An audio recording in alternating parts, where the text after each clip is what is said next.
I've been the sheriff of Nevada County for over 18 years, and they call me Vincent Delacroix. If you want to know something about my jurisdiction, I can tell you it includes Route 375, the road tourists call the extraterrestrial highway. You also know it borders Area 51. You probably think you know what kind of reports I deal with. Conspiracy theorists trespassing on military property, UFO sightings, maybe the occasional balloon story. But you're wrong. Area 51 exists to distract people. It's a shiny object that makes people look the wrong way. While everyone is watching the sky over Groom Lake, the real operation takes place at the 29-mile marker on Route 375. It's a place like no other, just empty desert, Joshua trees, and a worn-out billboard that hasn't advertised anything since 1987. That billboard is actually a recruitment office, and they're not recruiting for the Air Force. Before continuing with the story, subscribing to the channel and liking the video would greatly help us create more and better stories for you. Please mention in the comments where you watched it, what time it was, and your thoughts on the story. I first noticed something was wrong in the summer of 2006, my first year as sheriff. I'd just transitioned from flying F-16s at Nellis Air Force Base to law enforcement. Thought it would be a quieter life, away from the classified world of military aviation. Lincoln County seemed perfect. Wide open spaces, good people, and the kind of peace you can only find in the high desert. The first case came in on July 18th. David Cole, 34, software engineer from San Jose, had been driving through on his way to visit family in Utah. His rental car was found at mile marker 29. Engine still running. Air conditioning still blowing cold in the 115-degree heat. His laptop was open on the passenger seat, displaying a screen full of code I couldn't understand, symbols and equations that hurt to look at for too long. His wife called it in when he missed his check-in call. Said he was supposed to arrive in Salt Lake City by evening, but never showed. The strange thing? His cell phone had sent texts after he disappeared. Not words, but coordinates. Star coordinates, my deputy, Carl, told me later. Locations in space that shouldn't be visible from Earth for another 3,000 years. We searched for 3 days. Dogs, helicopters, even got permission to fly some drone surveillance near the Area 51 boundary. Nothing. David Cole had simply ceased to exist at mile marker 29. The second disappearance happened 2 weeks later. Dr. Jennifer Alba, astrophysicist from Caltech, had been taking readings of electromagnetic anomalies along Route 375. Perfectly legal, tourist stuff. Her equipment van was found at the same spot, mile marker 29. But this time there was a note. I've been selected. The interview is in 3 days. If successful, I'll send word. If not, I'll return. Time differential estimated at 1 hour 17 minutes 52 seconds. JC. I stared at that note for hours. Time differential? Selected for what? My deputy, Carl Morrison, good kid, local boy, smart as hell, did the math. If Alba's numbers were right, 1 hour wherever she'd gone equaled 2 years on Earth. Sheriff, Carl said, looking pale. If she's gone for their 3-day interview, that's 6 years our time, I finished. But Jennifer Alba walked back into my office exactly 72 hours later, looking not a day older. She sat down across from my desk, smiled with an expression I can only describe as cosmically exhausted, and said, Sheriff Delacroix, I need to report a job offer.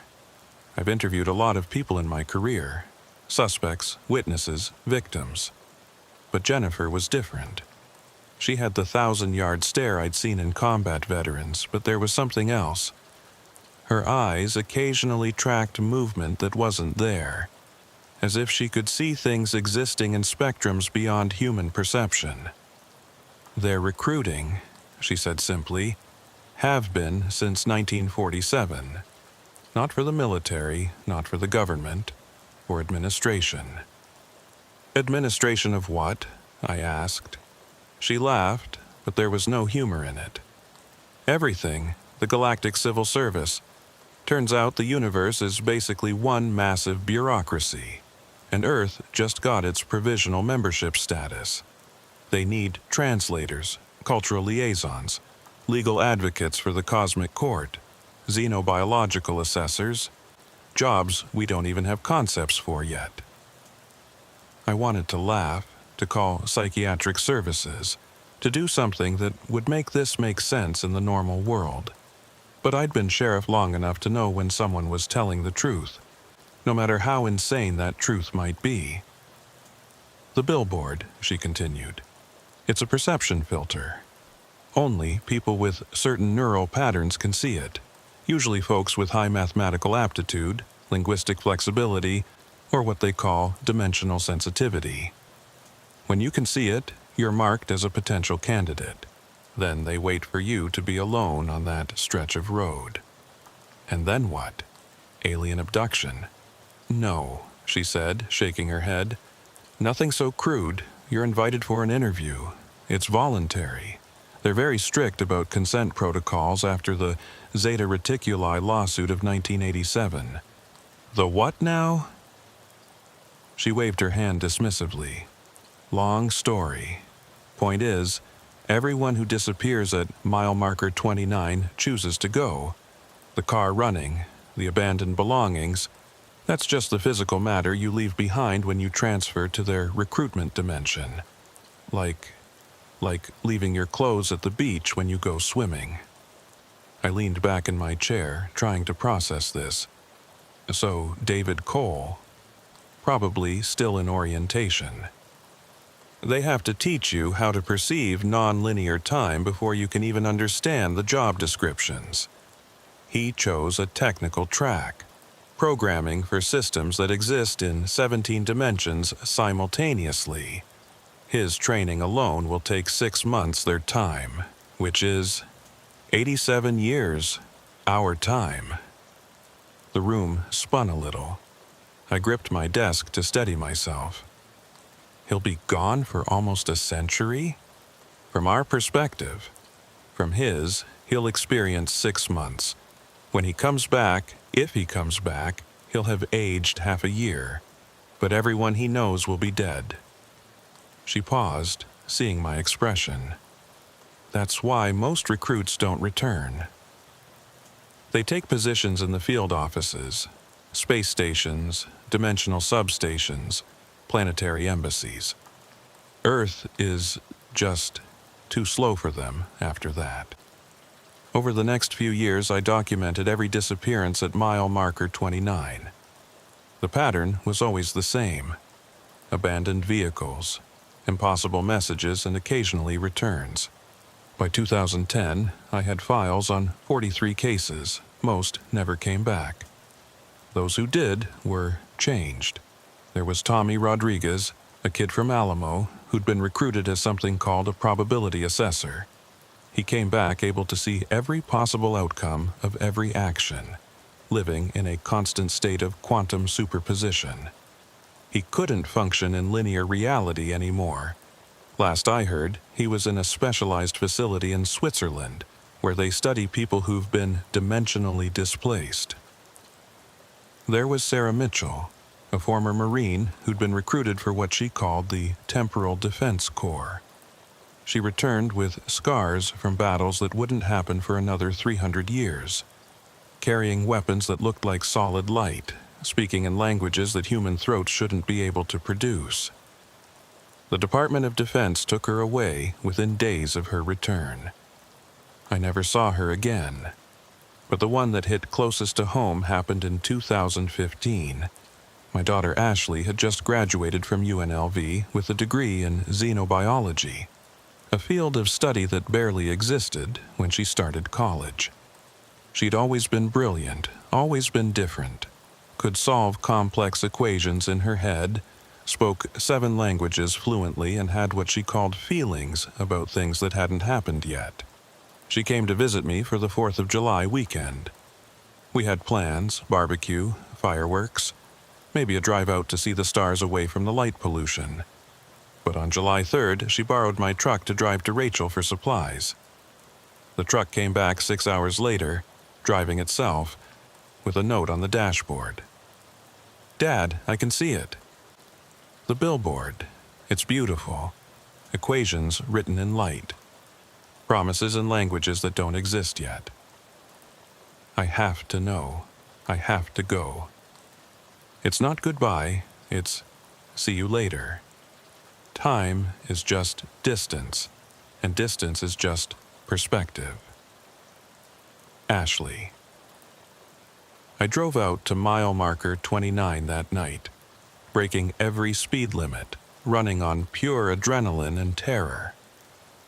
The billboard was there, and for the first time in 9 years of knowing about it, I could see it.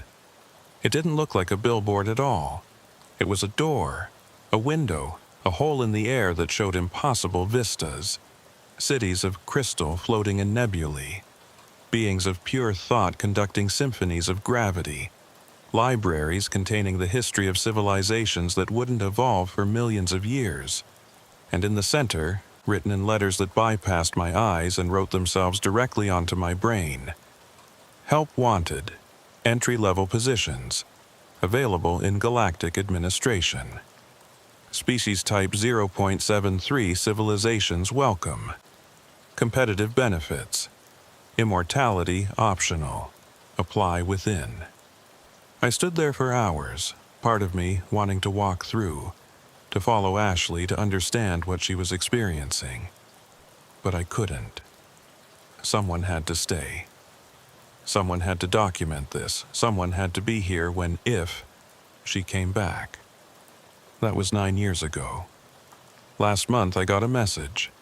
Not a text or a call, but words that appeared in my dreams, written in Ashley's handwriting. "Dad, I got the job.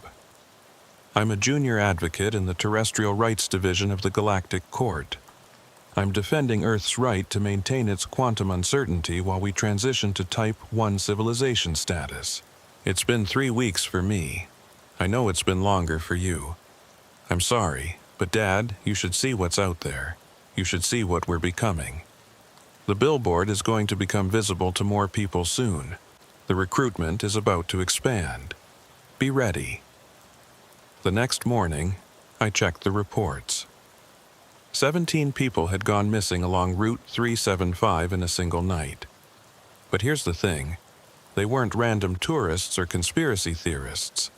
They were specific. A constitutional lawyer from D.C., a climate scientist from MIT, a pediatric surgeon from Johns Hopkins, a philosopher from Oxford. All specialists in fields that would be crucial if Earth was about to join some kind of galactic community. I started interviewing the families, and they all said the same thing. Their loved ones had been having dreams for weeks before they disappeared.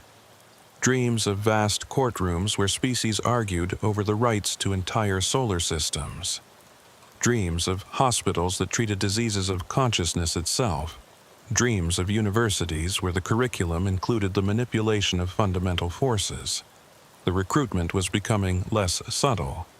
Or maybe humanity was becoming more ready. 3 weeks ago, things escalated. A tour bus full of 30 people simply vanished at mile marker 29. 30 people, all at once. The bus was found empty, engine running, with 30 identical notes. "We volunteer. The orientation begins now." The FBI got involved after that. Agents in black SUVs started patrolling Route 375. They set up cameras, motion sensors, even some kind of quantum field detector that supposedly could predict dimensional rifts. They told me to stand down, that this was now a matter of national security. But they can't see the billboard. None of them can. I can, though. Every time I drive past mile marker 29, I see it more clearly. And it's changing. The message isn't just "help wanted" anymore. Now it says, Final Recruitment Phase Initiating. Species Elevation Protocol Active. Positions available for Planetary Transition Coordinator, Consciousness Integration Specialist, Reality Stabilization Engineer, Temporal Adjustment Advocate. Current Earth candidates 7,892,334,001.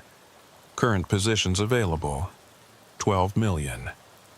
Selection lottery begins in 30 solar days. That was a week ago, which means in 23 days something's going to happen. Something big. And I don't think the FBI, the military, or any Earth government can stop it. Because here's what Jennifer Alba told me before she left for her permanent position off-world. Sheriff, they're not invading. They're not conquering. They're hiring. And the application process, we already completed it. It started in 1947 when we split the atom. It continued when we went to the moon. It accelerated when we decoded the genome, and it concluded when we detected gravitational waves. Humanity's resume has been submitted to the Galactic Civil Service. Now, they're conducting interviews to see who among us is ready for the next step. I've made my decision. When the lottery begins, I'm going to drive to mile marker 29. I'm going to stand in front of that billboard. And I'm going to wait. Not because I want a job in the Galactic Civil Service, not because I want to leave Earth behind, but because Ashley promised she'd come back for the final recruitment. She said she had something to show me, something about Earth's future, about humanity's role in something called the Consciousness Convergence of 2157. And because, if I'm honest, after 18 years of being sheriff of the strangest county in America, watching people disappear into job opportunities beyond the stars, I need to know what's really out there. I need to understand what we're becoming. The billboard changes every time I look at it now. Sometimes it shows me glimpses of Ashley, wearing some kind of uniform made of condensed starlight, arguing cases in courts that exist outside of space-time. Sometimes it shows me Earth, surrounded by a protective shell of transformed humans, each one a bridge between our world and the infinite civilizations beyond. And sometimes, just sometimes, it shows me a vision of myself, standing at mile marker 29, finally understanding the joke. Area 51 was never about hiding aliens from humans. It was about hiding humans from the universe until we were ready for our job interview. The FBI set up their command center at the Little Ailey Inn in Rachel, Nevada. The same alien-themed diner where tourists take selfies with plastic aliens and buy "I Survived Area 51" t-shirts. The irony wasn't lost on me. Special Agent Diana Foster, their lead investigator, had commandeered the back room and turned it into something out of a sci-fi movie. Monitors everywhere, quantum field detectors humming, and a team of analysts who looked like they hadn't slept since the tour bus incident. Sheriff Delacroix, Foster said when I walked in. She was maybe 40, sharp-featured, with the kind of intense focus that suggested she'd seen things that kept her up at night. "We need to talk about your daughter." My blood went cold. "What about Ashley?" She pulled up a holographic display. Tech that definitely wasn't standard FBI issue. "We've been tracking quantum signatures at mile marker 29. Most disappearances leave a trace that fades within hours. But there's one signature that keeps recurring, getting stronger each time. It matches the baseline we have for Ashley Delacroix. She's coming back." "More than that," Foster said, zooming in on data I couldn't begin to understand. "She's been back, multiple times, sometimes for seconds, sometimes for hours. Always at mile marker 29, always between 3 and 4 a.m. And Sheriff, she's not alone." She showed me surveillance footage from 3 nights ago. Infrared cameras showed the empty highway, then a sudden heat bloom. For just a moment, I could see Ashley standing there in something that looked like a uniform made of living light. But around her were others, dozens of figures, all translucent, all flickering in and out of our reality like a badly tuned television. We think she's what they call a bridge officer, Foster continued. Someone who facilitates transportation between dimensions. The disappeared aren't just leaving, Sheriff. They're being escorted. And your daughter is one of the escorts. That night, I drove out to mile marker 29 at 2:45 a.m. I parked my cruiser 50 yards away and walked the rest. The billboard was fully visible now, not even trying to hide. It pulsed with colors that don't exist in our spectrum, displaying messages and languages that were being downloaded directly into my brain. At exactly 3 a.m., the air shimmered, and Ashley was there.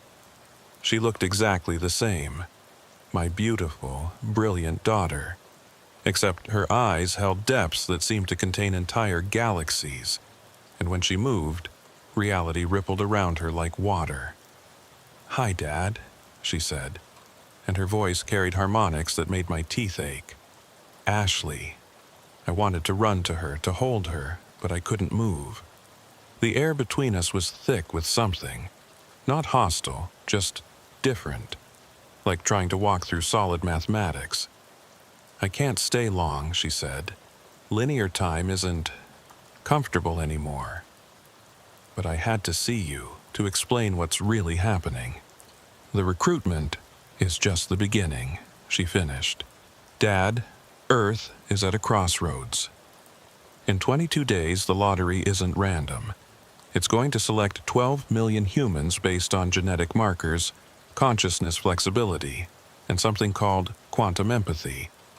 These people won't just be leaving Earth, they'll be transforming it." She gestured, and the air around us filled with images, visions of Earth's future, branching into infinite possibilities. "In one timeline," Ashley explained, "humanity rejects the recruitment. We close ourselves off, become isolationist. Within 50 years, we destroy ourselves through climate change, war, and resource depletion. The galaxy quarantines our solar system as a failed experiment." The images shifted, showing a dead Earth orbiting a dying sun. "In another timeline, we accept too eagerly. Everyone who can leave does, creating a massive brain drain. Earth becomes a backwater, a primitive reservation visited by alien anthropologists studying pre-uplift civilizations. More images. Earth turned into a living museum. Humans kept like endangered animals. But there's a third path," Ashley said, her form solidifying slightly. "The recruited don't leave permanently. They become bridges, living connections between Earth and the galactic community. They bring back knowledge, technology, perspectives that transform our world without destroying what makes us human. And you're one of these bridges." She smiled sadly. "I'm more than that now, Dad. I'm what they call a temporal advocate. I argue cases that haven't happened yet, defending Earth's rights in futures that are still just probabilities. I've saved our species 17 times from extinction events you'll never know about because I successfully argued they should never occur." My head spun. "Ashley, how is any of this possible?" "The universe isn't what we thought," she said. "It's not just matter and energy. It's conscious, alive, and it has rules. Laws that govern not just physics but ethics, consciousness, destiny itself. And Earth? We're about to graduate from the kindergarten of planets to elementary school. The recruitment is our entrance exam." A sound behind me made me turn. Carl, my deputy, was standing there, mouth open in shock. But he wasn't looking at Ashley. He was looking at the billboard, seeing it for the first time. "Sheriff," he whispered. What is that?" "The future, Carl," I said. "Or one possible future. Ashley flickered, her form becoming less stable. I have to go. But Dad, in 3 days, something's going to happen. The first mass return, all the early recruits from 2006 to 2010 are coming back for a visit. They need to report their findings, vote on Earth's application status. David Cole will be among them. Cole? But that was 18 years ago. 6 months for him, Ashley corrected. He's going to need help adjusting. They all will. Time displacement syndrome is real, and it's rough. Set up a support center, get therapists, but make sure they're ones who can handle existential paradigm shifts. She started to fade, but then solidified one more time. Oh, and Dad? That FBI agent, Foster? She's not FBI. She's from something called the Terrestrial Transition Authority. They've been preparing for this since Roswell. Trust her, but verify everything. And whatever you do, don't let them activate Protocol 7. What's Protocol 7? But Ashley was gone, leaving only the scent of ozone and stardust. The next 3 days were insane. I set up a makeshift support center in the Rachel Community Center, bringing in therapists from Vegas who specialized in PTSD and dissociative disorders, the closest things we had to what these people would need. Foster, once I confronted her about her real affiliation, proved surprisingly helpful. The Terrestrial Transition Authority was established in 1947, she admitted, showing me credentials that definitely weren't FBI. We've been preparing for humanity's eventual contact with the galactic community. We just didn't expect it to happen through LinkedIn, essentially. LinkedIn? The recruitment process. It's basically cosmic LinkedIn. The billboard is the job board, the disappearances are interviews, and the returns are performance reviews. On the third night, they came back. It started at sunset. Cars that had been missing for years suddenly appeared on Route 375, all converging on mile marker 29. But they weren't driving. They were materializing, fading into existence like photographs developing in reverse. David Cole was first. His rental car from 2006 appeared exactly where it had vanished, except now it was covered in a thin layer of something that looked like crystallized time.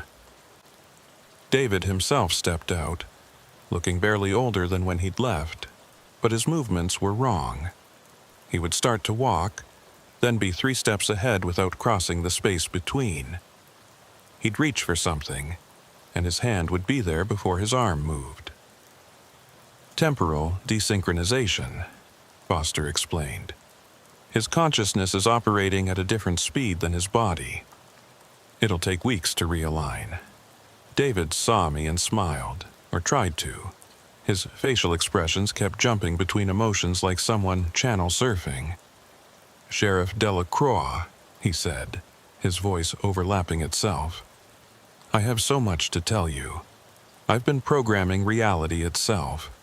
Do you know that gravity is just a subroutine in the universal operating system? That consciousness is the actual hardware everything else runs on? More cars appeared. Dr. Jennifer Alba materialized next, but she wasn't alone. 3 versions of her stood there, past, present, and future iterations occupying the same space.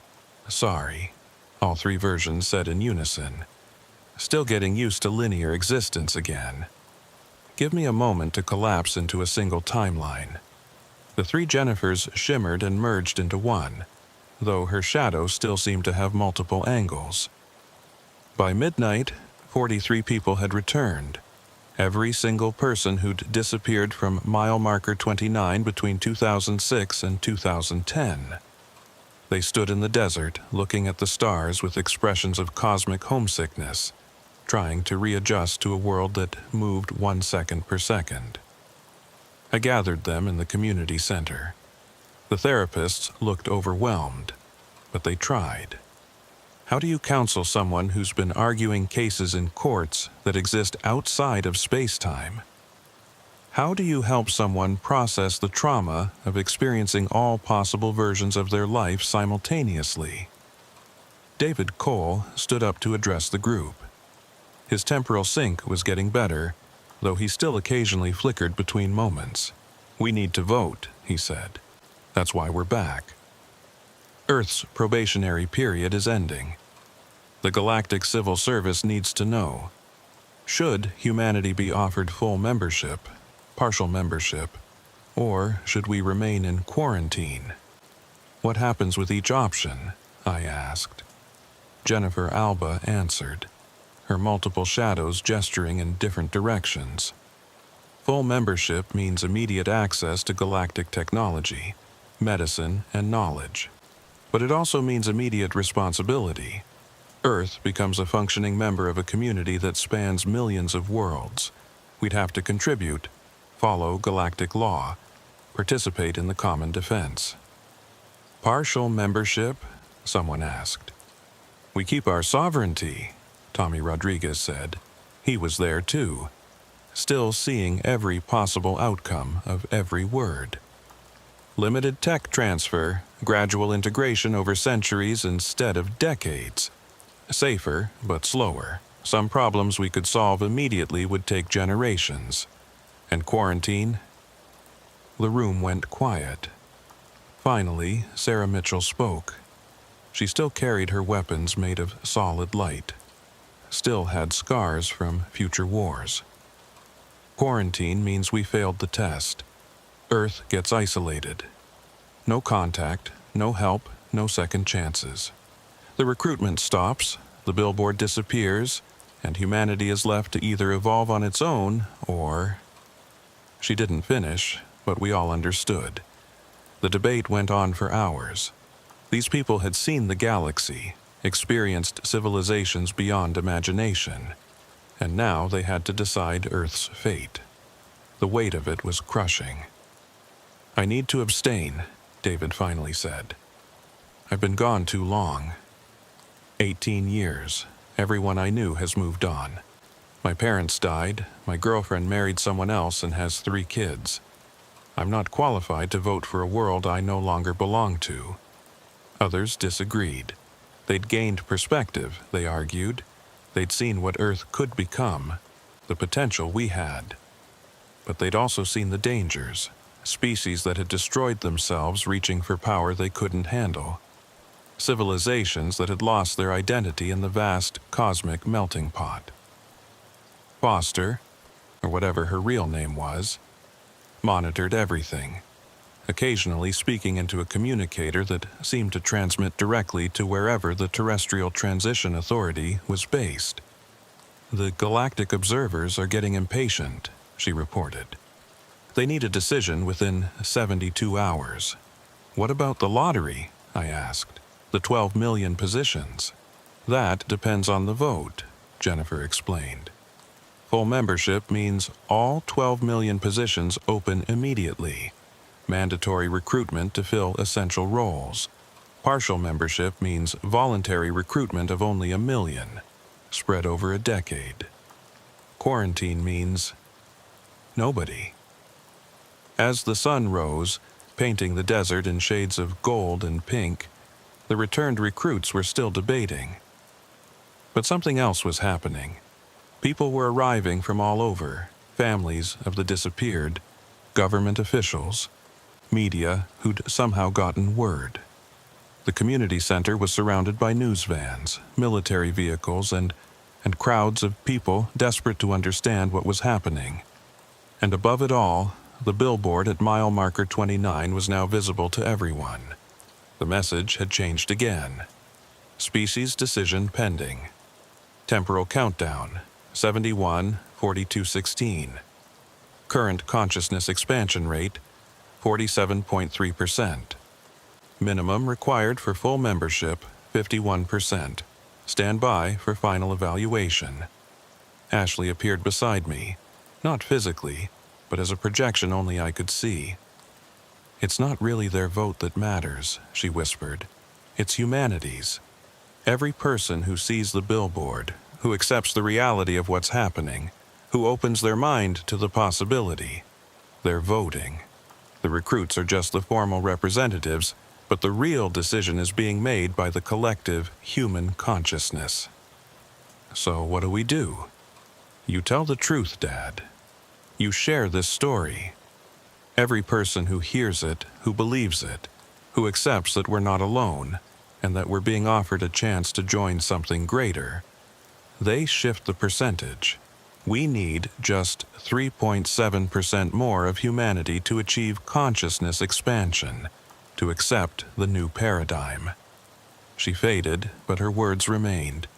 You have 71 hours to help humanity decide its own fate. I looked out at the crowd gathering, at the media with their cameras, at the government officials demanding answers. Then I looked at the returned recruits, exhausted from their debate, torn between worlds they'd experienced and the world they'd left behind. Carl, I said to my deputy, who'd been standing there in shock since seeing the billboard, set up a press conference. It's time to tell everyone the truth about Route 375. The press conference was a disaster, exactly as I'd expected. CNN, Fox News, NBC, they all showed up within hours. Someone leaked footage of the returned recruits, and suddenly Rachel, Nevada, population 54, had become the center of the world's attention. But when I stood at that podium and tried to explain that Route 375 had been a galactic job recruitment center for 18 years, the reactions ranged from skepticism to outright mockery. Sheriff Delacroix, a reporter from the Washington Post, asked, "Are you seriously suggesting that Area 51 has been a distraction while aliens run a what? A temp agency on Route 375? Not aliens," I corrected, feeling sweat run down my back. The Galactic Civil Service. It's more like the UN, but for everything. And they're not running it, they're recruiting us to run it. Humans. For positions in... "This is ridiculous," another reporter interrupted. "Where's your proof?" I pointed to the billboard, clearly visible now to everyone, displaying its countdown and statistics in languages that shifted between human and incomprehensible. There's your proof. But here's the thing about human perception. Even when something's right in front of you, your brain can refuse to process it. Half the reporters literally couldn't see the billboard. Their minds just edited it out, replaced it with empty desert. Those who could see it assumed it was some kind of hologram, a hoax, a publicity stunt for a new Netflix series. The consciousness expansion percentage on the billboard dropped from 47.3% to 46.8%. "We're losing ground," Foster said, pulling me aside. "The more people reject the truth, the more the collective consciousness contracts. We need a different approach." That's when David Cole stepped forward. He'd been watching from the back, his temporal desynchronization getting worse with stress. He flickered through 17 different moments before stabilizing. "You want proof," he said to the assembled media, his voice carrying across the desert. "Fine." He held out his hand, and reality responded. The air above his palm twisted, showing a window into somewhere else.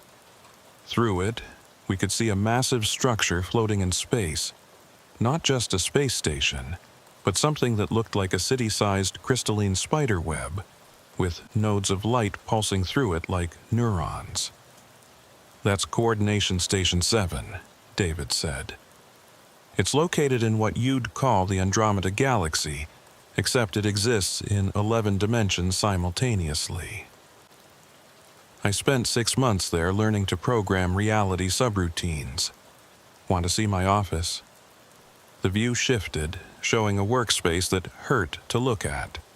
Surfaces that were inside and outside simultaneously. Documents written in mathematics that solved themselves as you read them.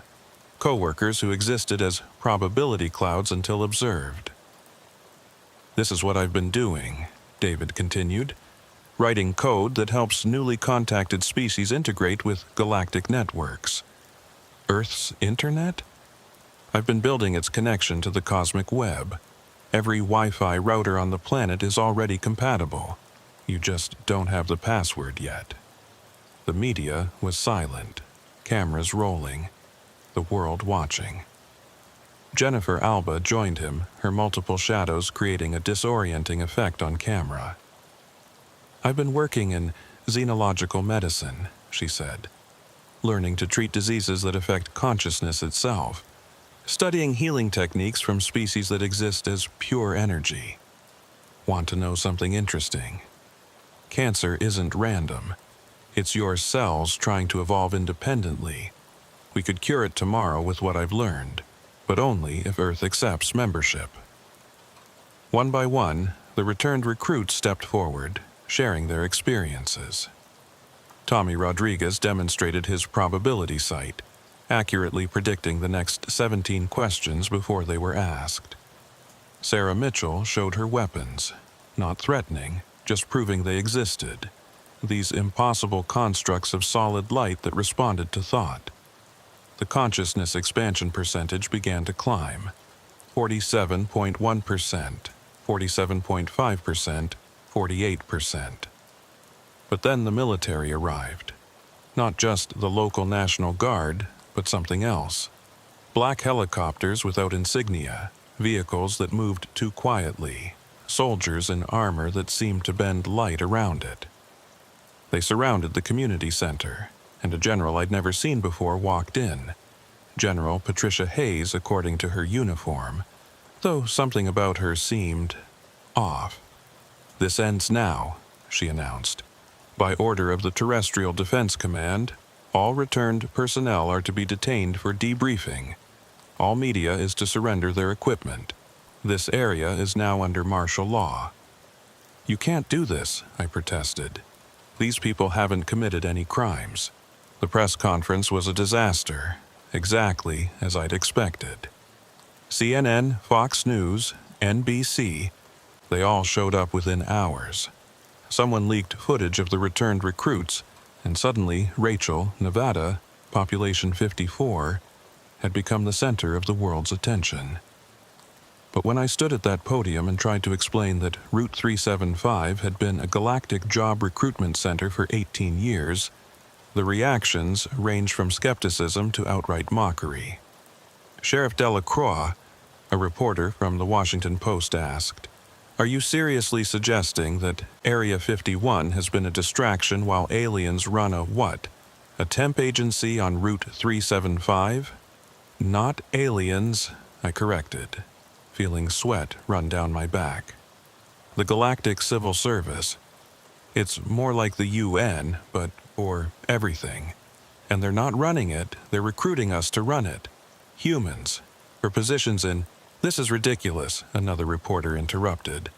"Where's your proof?" I pointed to the billboard, clearly visible now to everyone, displaying its countdown and statistics in languages that shifted between human and incomprehensible. "There's your proof." But here's the thing about human perception. Even when something's right in front of you, your brain can refuse to process it. Half the reporters literally couldn't see the billboard. Their minds just edited it out, replaced it with empty desert.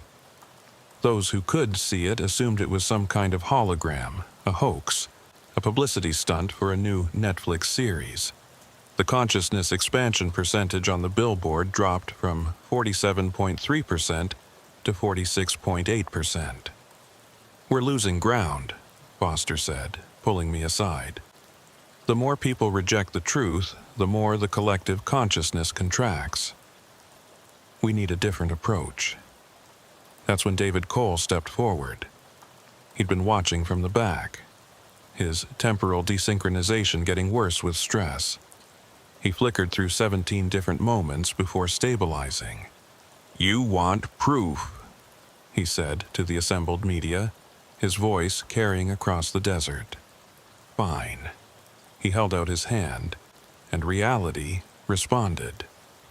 The air above his palm twisted, showing a window into somewhere else. Through it, we could see a massive structure floating in space, not just a space station, but something that looked like a city-sized crystalline spider web, with nodes of light pulsing through it like neurons. "That's Coordination Station 7, David said. "It's located in what you'd call the Andromeda Galaxy, except it exists in 11 dimensions simultaneously. I spent 6 months there learning to program reality subroutines. Want to see my office?" The view shifted, showing a workspace that hurt to look at. Surfaces that were inside and outside simultaneously. Documents written in mathematics that solved themselves as you read them. Coworkers who existed as probability clouds until observed. "This is what I've been doing," David continued. "Writing code that helps newly contacted species integrate with galactic networks. Earth's internet? I've been building its connection to the cosmic web. Every Wi-Fi router on the planet is already compatible. You just don't have the password yet." The media was silent, cameras rolling, the world watching. Jennifer Alba joined him, her multiple shadows creating a disorienting effect on camera. "I've been working in xenological medicine," she said, "learning to treat diseases that affect consciousness itself, studying healing techniques from species that exist as pure energy. Want to know something interesting? Cancer isn't random. It's your cells trying to evolve independently. We could cure it tomorrow with what I've learned, but only if Earth accepts membership." One by one, the returned recruits stepped forward, sharing their experiences. Tommy Rodriguez demonstrated his probability sight, accurately predicting the next 17 questions before they were asked. Sarah Mitchell showed her weapons, not threatening, just proving they existed. These impossible constructs of solid light that responded to thought. The consciousness expansion percentage began to climb. 47.1%, 47.5%, 48%. But then the military arrived.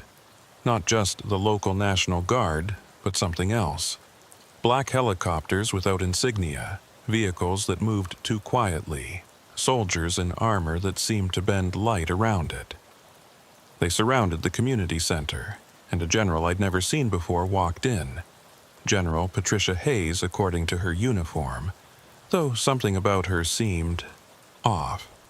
"This ends now," she announced. "By order of the Terrestrial Defense Command, all returned personnel are to be detained for debriefing. All media is to surrender their equipment. This area is now under martial law." "You can't do this," I protested. "These people haven't committed any crimes." General Hayes looked at me with eyes that reflected too much light. "Sheriff Delacroix, Earth's security takes precedence over individual rights. These individuals have been compromised by external forces. They pose an existential threat to human sovereignty." That's when Foster stood up, and I saw her true form for the first time. She wasn't entirely human. Parts of her existed in spectrums I couldn't fully perceive, like she was a three-dimensional shadow of something much larger. "General Hayes," Foster said, or should I say, Resistance Command. "You're in violation of the Preparatory Accords of 1947. Stand down." The general's form flickered, revealing something underneath. Not alien, but not quite human either. Enhanced, modified, wrong. "The Terrestrial Transition Authority has no jurisdiction here," Hayes responded. "Protocol 7 is now active." My blood went cold. Ashley had warned me about Protocol 7. "What's Protocol 7? I demanded. Foster's expression was grim. "A contingency plan developed by a faction that believes humanity should remain isolated. If triggered, it activates a quantum membrane around Earth, cutting us off from the rest of the galaxy permanently. No recruitment, no contact, no future beyond our solar system." "That's not isolation," David said, his temporal sense suddenly laser-focused. "That's imprisonment. I can see the probability streams. If Protocol 7 activates, humanity has a 97.3% chance of extinction within 200 years. The standoff was tense. Military personnel faced off against returned recruits. Foster's hidden agents revealed themselves among the crowd. And above it all, the billboard's countdown continued. 52-17-33. Then Ashley materialized. Not a projection this time, but physically present, along with dozens of other bridge officers. They didn't arrive. They simply were, as if they'd always been standing there and we'd just now noticed. "Stand down, General," Ashley said, her voice carrying absolute authority. "The Galactic Civil Service has been monitoring this situation. Any attempt to activate Protocol 7 will be considered an act of aggression against the galactic community. You have no authority here, traitor," Hayes spat. "You abandoned your species."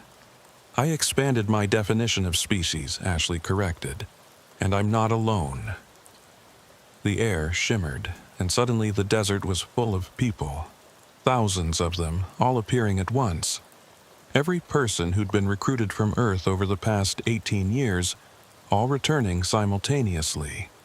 They stood in perfect formation, each one changed, enhanced, evolved, but still fundamentally human. The consciousness percentage on the billboard jumped, 49.2%. "This is an invasion," Hayes shouted. "No," Ashley said softly. "This is a homecoming." And a choice. She turned to the cameras, knowing the world was watching. "People of Earth, my name is Ashley Delacroix. 3 years ago by my time, 9 years by yours, I left through a billboard on Route 375 to interview for a position I didn't understand in a universe I couldn't imagine. I want to tell you what I found." She paused, gathering herself, and when she spoke again, her words seemed to resonate in the bones of everyone listening. "I found that we're not alone. Not just in the sense that aliens exist, but that consciousness itself is the fundamental fabric of reality. Every thinking being is a thread in an infinite tapestry. And Earth is about to weave its pattern into the whole. The species you call aliens, they're not invaders or conquerors. They're neighbors, co-workers, fellow students in the University of Existence. They've been waiting for us to grow up enough to join the conversation. The atomic age wasn't about weapons. It was about proving we could manipulate fundamental forces. The space age wasn't about exploration. It was about showing we could think beyond our planet. The information age wasn't about technology. It was about creating a neural network that could eventually interface with galactic consciousness. Every step humanity has taken has been observed, evaluated, and celebrated. We're not being judged, we're being welcomed. The recruitment isn't about taking people away from Earth. It's about creating bridges, living links between what we were and what we're becoming. The percentage climbed, 49.8%, 50.1%, 50.5%. General Hayes moved to activate something on her wrist, a device that looked like solidified shadow. But before she could, Sarah Mitchell was there, her light weapons drawn. "I've fought in the temporal wars," Sarah said quietly. "I've seen what happens to species that isolate themselves. Don't make me show you." The standoff lasted 17 seconds that felt like hours. Then Hayes lowered her arm. "You're making a mistake," she said. "Humanity isn't ready. We'll lose ourselves in the vastness." "We'll find ourselves," Ashley countered. "Every species that joins the galactic community goes through this fear. The Arcturians thought they'd lose their hive mind. The Zeta Reticulans worried about their genetic purity. The Andromedans feared their art would be diluted. But you know what happened? They became more themselves, not less. Diversity doesn't diminish, it amplifies." Foster stepped forward. "The vote needs to happen now. The returned recruits must decide. The 43 original returnees gathered in a circle. The thousands of others watched, waited. The media broadcast it live to a world holding its breath. David Cole spoke first. I vote for full membership. Yes, I've lost 18 years. Yes, everyone I knew has moved on. But I've gained perspectives that will help humanity leap forward centuries in mere decades. The code I've written will eliminate scarcity, solve the climate crisis, end disease. How can I vote for anything else? Jennifer Alba, her multiple timelines finally synchronized, voted next. Full membership. The medical knowledge alone will save billions of lives. One by one, they voted. 37 for full membership, 4 for partial, 2 abstentions. The consciousness percentage hit 51%. The billboard changed, displaying a message that everyone on Earth could read, regardless of language. Congratulations, humanity. Application approved. Welcome to the Galactic Civil Service. Orientation begins in 72 hours. Please stand by for integration protocols. The desert erupted. Some people cheered, others wept. Many stood in stunned silence. General Hayes and her forces simply left, fading into the darkness as if they'd never been there. Foster revealed that they'd been a test, a final check to ensure humanity would choose unity over isolation. Every species faces their Protocol 7 moment, she explained. The resistance is always real, the fear genuine. But choosing to overcome it, that's what proves you're ready. Ashley approached me, and for the first time in 9 years, I hugged my daughter.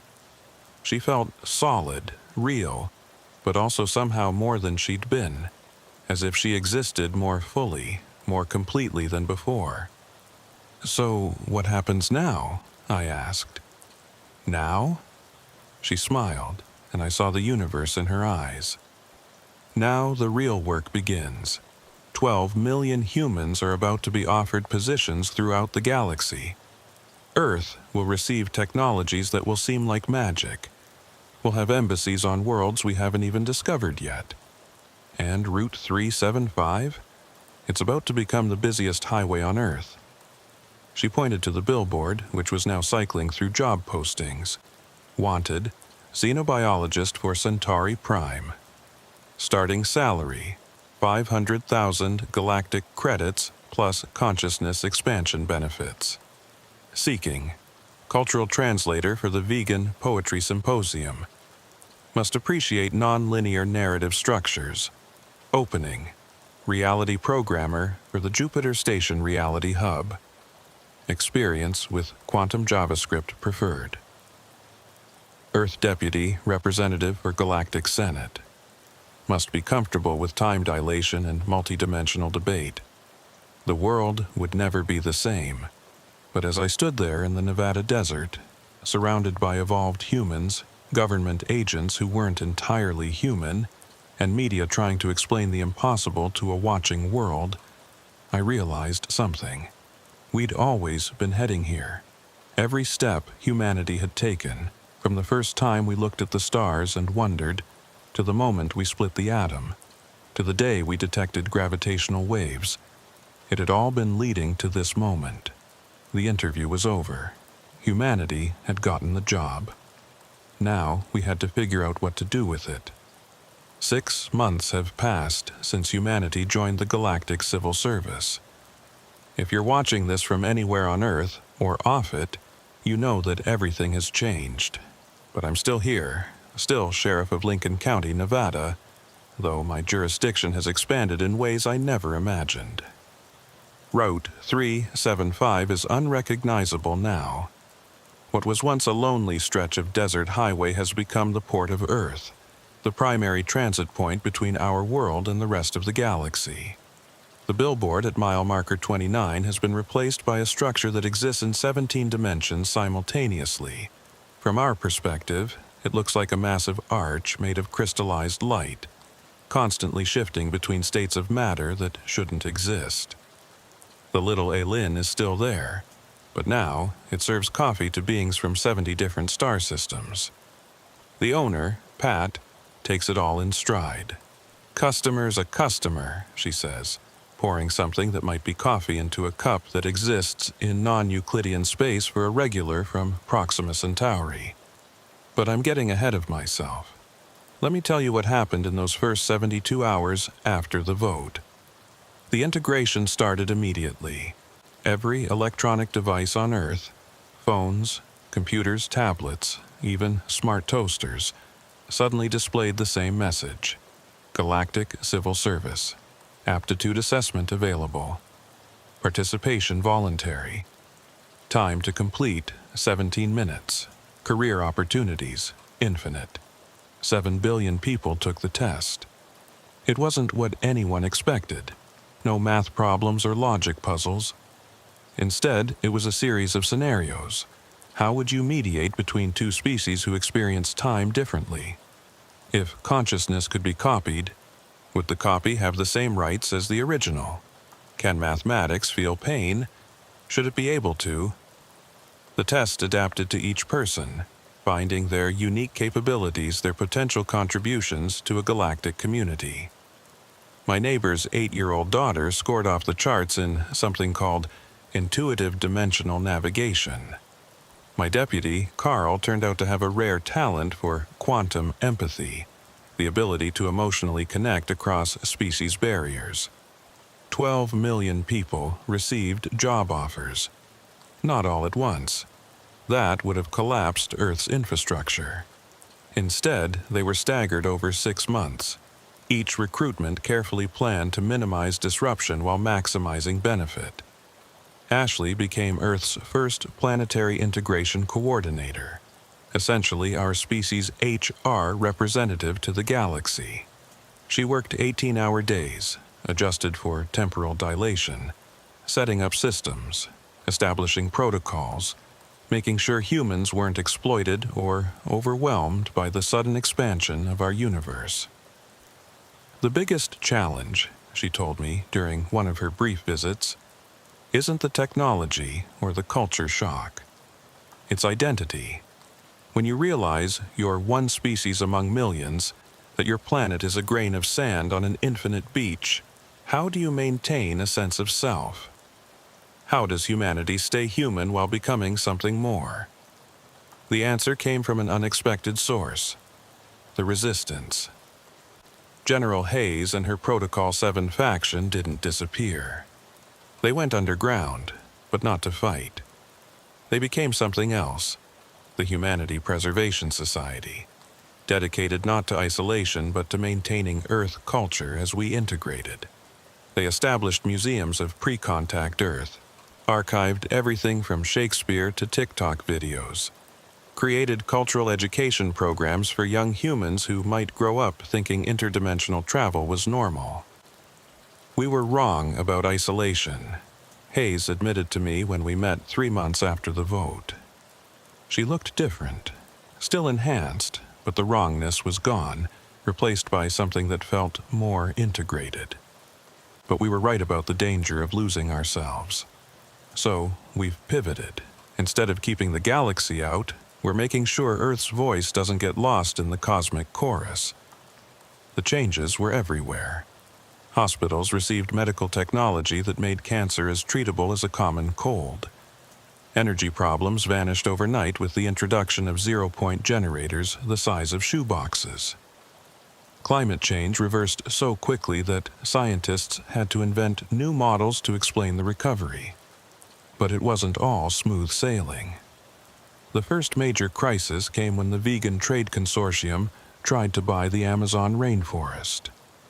Not the land, the entire ecosystem, to be relocated to 17 different planets as authentic Earth biodiversity preserves. The offer was generous. Enough galactic credits to end poverty forever, plus guarantees that the ecosystem would be protected in perpetuity. Brazil almost accepted. The debate raged for weeks. It took a coalition of environmental groups, indigenous peoples, and surprisingly, several alien species who'd been through similar experiences, to explain why selling Earth's natural heritage was a mistake. You can't separate a place from its planet, a representative from Arcturus explained. We tried that, sold our oceans to the highest bidder, got them back eventually, but they were never quite the same. The spirit of place, it's real, and it doesn't survive transplantation. Then there was the employment crisis, not unemployment, but overemployment. Suddenly, humans were in demand across the galaxy. Our creativity, our chaotic problem-solving, our ability to find patterns in randomness, these were rare and valuable traits. The recruitment offers became increasingly aggressive.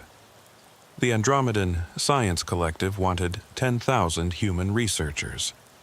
The Zeta Reticulan archives needed human historians to add chaos perspective to their records. 3 different species tried to recruit Gordon Ramsay to judge their cooking competitions, arguing that human taste sensitivity to both pleasure and disgust made us ideal food critics. I found myself in a unique position. As sheriff of the county containing Earth's main portal, I became de facto head of what we called planetary security. Not military, but more like customs and immigration. My job was to regulate the flow of beings in and out of Earth, to make sure recruitment was voluntary, and to handle the inevitable conflicts that arose when millions of worlds suddenly had access to each other. The most surreal moment came when I had to arrest a Centaurian trader for illegally trying to sell authentic human experiences to tourists. He'd been recording people's memories without permission, packaging them as immersive adventures. The trial was held in 3 dimensions simultaneously with jury members from 12 different species. I testified via quantum entanglement from my office in Nevada while physically being in a courtroom orbiting Jupiter. He was found guilty and sentenced to experience every stolen memory himself, in sequence, while the original owners watched. Justice in the galactic community was creative, focused on understanding rather than punishment. Carl, my deputy, took a position with the Temporal Crimes Division. Yes, that's a real thing. His first case involved someone trying to recruit Leonardo da Vinci before his historical death, arguing that he'd volunteered, but the timeline needed to be adjusted retroactively. Carl had to learn to investigate crimes that hadn't happened yet, wouldn't happen, and had always been happening simultaneously. "Sheriff," he told me during a visit, his hair now prematurely gray from temporal stress, "I arrested someone yesterday for a murder they're going to commit in 300 years. The victim thanked me in advance. I need a vacation, but I'm not sure when to take it." But the biggest change was in the children. Kids born after integration grew up bilingual in human and galactic standard. They played games with friends on distant planets, attended schools that existed in virtual spaces spanning light years. My neighbor's daughter, the one with dimensional navigation talent, started an internship with the Reality Mapping Consortium at age 9. She comes home talking about places that exist between seconds, about colors that only appear when you're not looking. These kids don't see aliens as aliens. They're just people with different shapes. They don't think space travel is miraculous. It's just commuting. They're growing up as citizens of the galaxy, and sometimes I wonder if they'll remember what it means to be specifically human. That worry ended last week when I attended the first Earth Day celebration. Ashley organized it, a holiday celebrating human culture, mandatory for all humans working off-world to participate in. For 24 hours, adjusted for wherever you were in the galaxy, humans shared what made us unique. Music that had never been heard beyond Earth, foods that required specific Earth bacteria to digest properly, stories that only made sense if you'd grown up under our specific sky. David Cole performed a reality programming demonstration, creating temporary pocket universes where people could experience perfect recreations of Earth moments. The first moon landing, the last Beatles concert, a perfect summer day in 1955. Jennifer Alba gave medical lectures on the unique ways human consciousness interfaces with reality, how our particular blend of logic and intuition created solutions no other species would think of. The galaxy watched, fascinated. We weren't losing ourselves. We were sharing ourselves, and in doing so, becoming more clearly human than we'd ever been. But the real vindication came from a message from the Galactic Civil Service's highest levels. Earth had been promoted from probationary to full member in record time. Not because of our technology or our resources, but because of something else. Humanity possesses something rare, the message read. You question everything, including yourselves. You're capable of holding multiple contradictory beliefs simultaneously and finding truth in the paradox. You see patterns where others see chaos, and chaos where others see patterns. In the 100,000 years of the Galactic Civil Service, we've never encountered a species that could argue both sides of an argument with equal passion and sincerity. This makes you invaluable as mediators, investigators, and bridges between incompatible worldviews. Route 375 is busy now, 24 hours a day. The recruitment office never closes. But it's not just one-way traffic anymore. Beings come to Earth to learn from us, to experience human perspective, to understand how we can believe in science and magic simultaneously, how we can be individuals and a collective, how we can love and hate the same things with equal intensity. Last night, I stood at mile marker 29, where it all began. The desert is still there, beneath all the interdimensional architecture. The stars still shine, though now I know their names, know which ones have planets, which ones harbor life. Ashley appeared beside me. She can do that now, exist in multiple places simultaneously when needed. Any regrets, Dad? She asked. I thought about it. I miss the simplicity sometimes. When the biggest problem was a bar fight or a speeding ticket, when the strangest thing in the sky was a weather balloon. But I wouldn't go back. How could I? We've gone from one world to infinite worlds, from one lifetime to potentially unlimited existence, from wondering if we're alone to knowing we're part of something vast and beautiful and strange. She smiled. The billboard's message has changed again. Want to see? I looked up at the structure that used to be a simple billboard. Now it displayed a message in every language ever spoken, ever thought, ever dreamed. Help wanted. Species willing to embrace infinite diversity in infinite combinations. Must be comfortable with paradox, change, and growth. Experience being human preferred, but not required. Apply within. That's not a recruitment ad, I said. That's a philosophy. It's both, Ashley replied. That's very human, don't you think? A family of tourists from the Magellanic Cloud stopped to ask for directions to Las Vegas. I helped them translate the concept of gambling into their mathematical language. They were fascinated by the idea of risking resources on random chance for entertainment. As they left, one turned back and said in perfect English, "Thank you, Sheriff. Earth is the most interesting planet we've visited. You're all completely insane, but beautifully so." I laughed. That might be the best description of humanity I've ever heard. The sun is rising now over the Nevada desert, painting the interdimensional architecture in shades of gold and possibility. In a few hours, another 1,000 humans will pass through the portal, heading to jobs and lives among the stars. Another 1,000 beings will arrive, eager to experience Earth, to understand how we tick. I'm still Sheriff Vincent Delacroix, still protecting and serving. It's just that my community now includes beings from across the galaxy.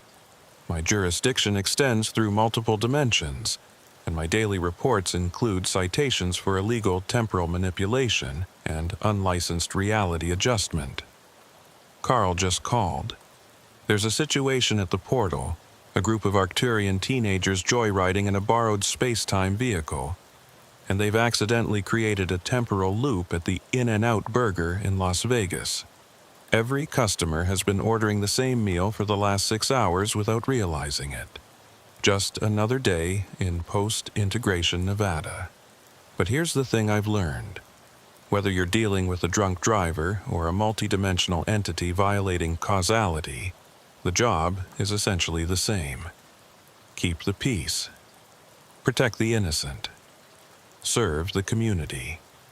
It's just that community is a lot bigger now.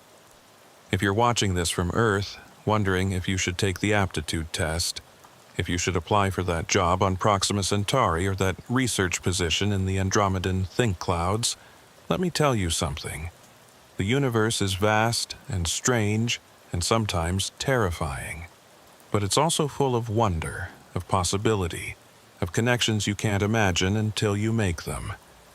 Humanity spent its entire existence looking up at the stars and wondering if we were alone. Now we know we're not. We're part of something bigger, stranger, and more beautiful than we ever imagined. The billboard was never really about recruitment. It was about recognition. The galaxy wasn't hiring humans. It was welcoming us home to a family we didn't know we had. And Route 375? It's not the extraterrestrial highway anymore. It's the human highway. The road that leads from what we were to what we're becoming. And traffic is only going to get heavier.